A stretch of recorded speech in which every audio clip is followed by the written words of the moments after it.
Bonjour les enfants, c'est papa. Alors là, mesdames, mesdemoiselles, messieurs, ce qui se passe en ce moment dans le cadre des primaires chez les crapules est extraordinaire. Ce qui se passe en ce moment dans le cadre des primaires chez les crapules est extraordinaire. Je sais, à un moment donné, il y a quelqu'un qui a fini par croire que non, Non, je vous ai dit, c'est une longue série, ça va durer. Ne croyez pas que les premiers candidats qui font leur petit show, non, ils poussent les autres candidats à sortir du bois. C'est très important à comprendre, les enfants. La lutte pour savoir qui va porter le chapeau de Pomba à l'intérieur de la boîte de sardines, ce n'est pas une petite lutte. Parce que c'est une lutte fratricide, c'est une lutte parricide, c'est aussi économique. Ça veut dire que c'est quelque chose qui ressemble à de la pure sorcellerie. Vous avez vu que, après que Maurice Kamto, le président élu, ait déclaré officiellement que le MRC, le Mouvement pour la Renaissance du Cameroun, participerait à toutes les élections, surtout celles de 2025 de la présidentielle, que ce soit avant ou après, rien n'est plus comme avant depuis ce jour. Depuis ce fameux jour en Konsamba, rien n'est plus comme avant. Donc, le premier candidat soutenu par la mère de Chanto, ok, la femme de Pomba, le premier candidat a pris les devants en premier. C'est Ngor. Vous avez vu l'homme à la punk. Le premier candidat, l'un des plus sérieux dans la boîte de sardines à vouloir prendre la place de Pomba, c'est Ngor. Quand il a vu que le président de Maurice Kamto a lancé les hostilités, il ne pouvait pas attendre. Il ne pouvait pas attendre. Il a commencé à faire du bruit. Mais sauf que, quelque part, derrière, dans la même boîte de sardines, il y a des gens qui le voyaient. Donc, il s'est fait consécuter.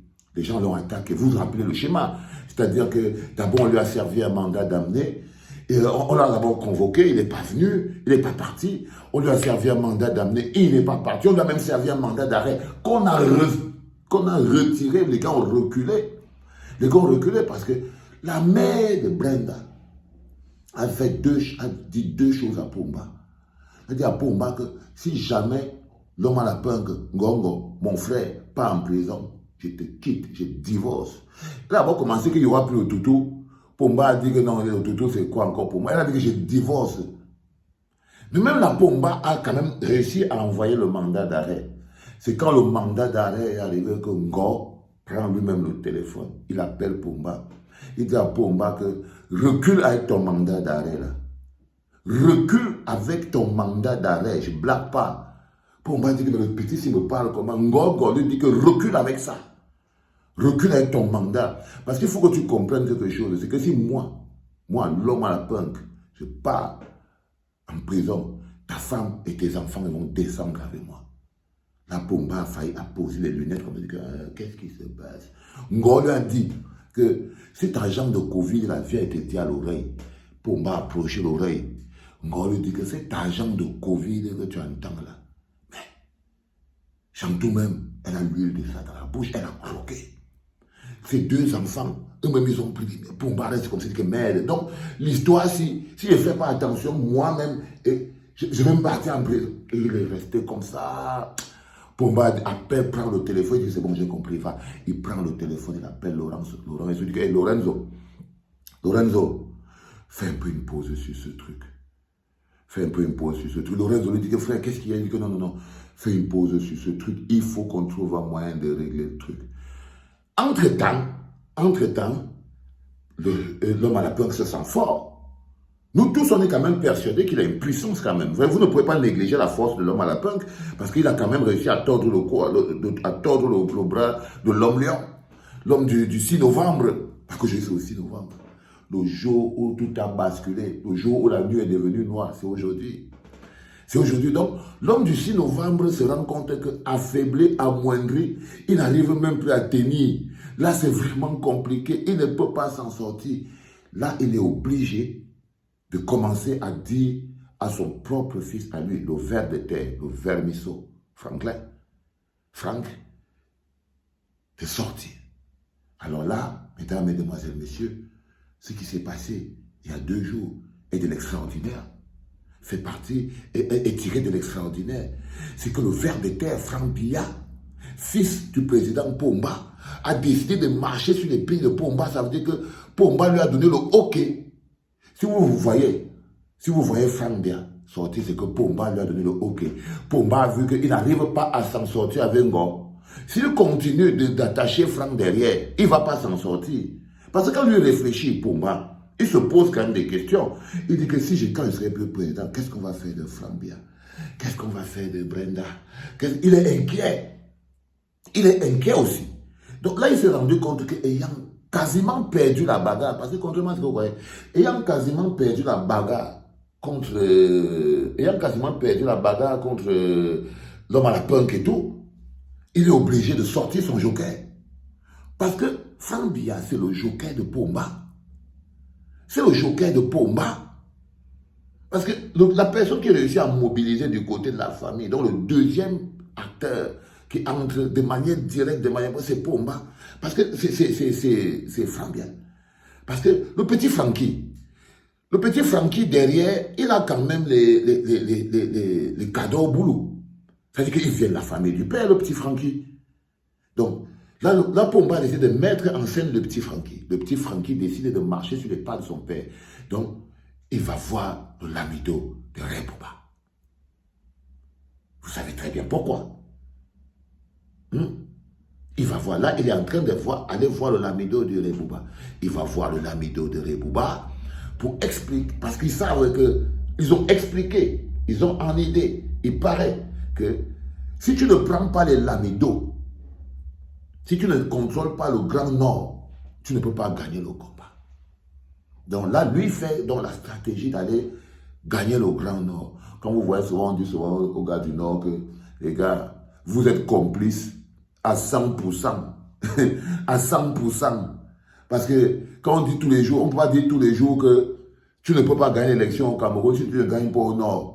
Et puis tous les gens, tout le temps, les gars du Nord viennent se plaindre, on n'a pas d'argent, on n'a pas ceci. On ne peut pas être... Arrêtez de faire du chantage aux gens. Les gens ont le pouvoir, la preuve, voilà le vermisseau Francky, le petit Francky est déjà chez vous. Le petit Francky dont on allait voir le lamido du Rebou, par exemple, il fait son entrée.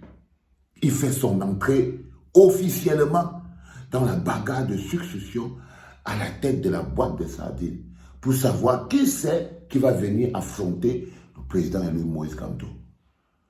Je vous promets que c'est ça l'enjeu, c'est ça le combat. Ils veulent savoir, ils essayent de trouver ces primaires violentes, agressives et appauvrissantes qui se passent en ce moment ont pour objectif de trouver quel est l'adversaire de la boîte de sardines, quelle est la petite sardine qui va réussir à venir affronter le patron sur les terre-terre, le président élu Moïse Kamto. Très important à comprendre. Donc, là vous avez donc la sortie officielle du petit Francky.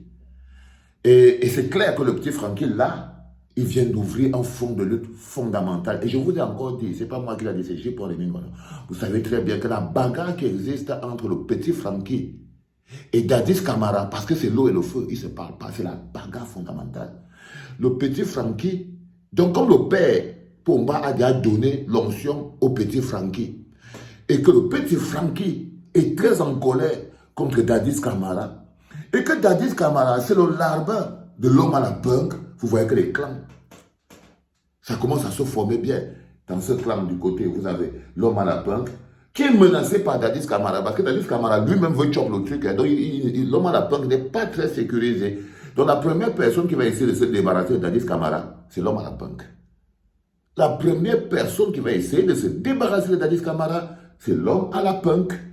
Donc derrière l'homme, tu as l'homme à la punk, et puis derrière l'homme à la punk, tu as les Dadis Camara, tu as les Galaxy Toga, tu as les Banangle, encore c'est pas exactement là, mais tu as les Banangle, tu as les Babouké, tu as tous les nouveaux technocrates que l'homme à la punk, là, le directeur du PAD, du port autonome et tout, il est beaucoup, hein, le gars.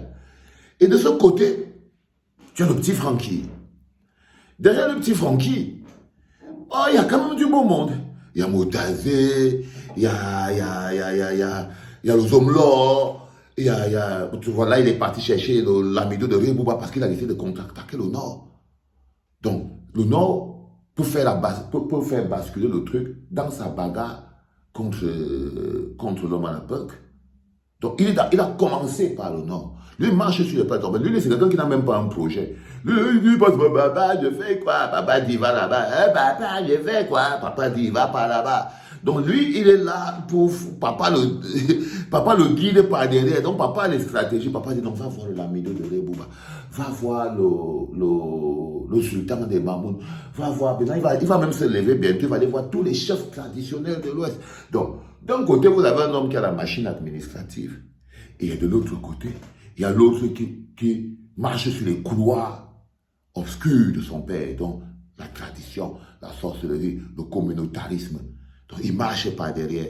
Voilà les deux courants fondamentaux qui s'affrontent en ce moment pour savoir qui va prendre la place de Pomba à l'intérieur de la boîte de sardines. C'est celui-là qui va sortir comme la fumée blanche et qui va venir retrouver le président et le Maurice Kamto sur le terre et nous tous, la résistance nationale, prêts à faire bloc.